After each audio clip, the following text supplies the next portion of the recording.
நீ எல்லாம் ஆட்சிக்கு வந்தா நாட்டுக்கு என்ன பண்ண? கொலை, கொள்ளை, கற்பழிப்பு, பாலியல் பலாத்காரம், சங்கிலி பருப்பு, தாலி அரிப்பு. நம்ம ஆட்சிக்கு வந்த அடுத்த நிமிஷம் என்ன செய்ய போறேன்னு சொல்றேன்.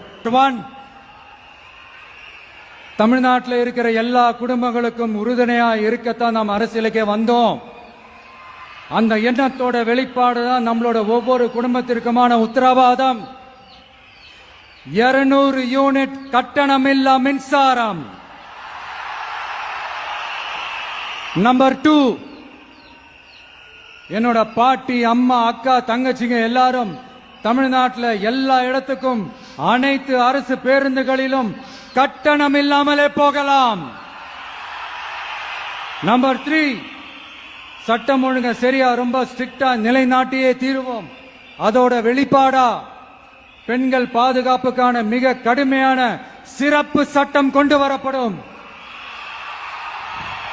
அது மட்டும் இல்ல, நம்ம இளைஞர்களோட பாதுகாப்புக்காக போதைப் பொருள் தடுப்பு மற்றும் ஒழிப்புக்கான சிறப்பு சட்டம் கொண்டு வரப்படும்.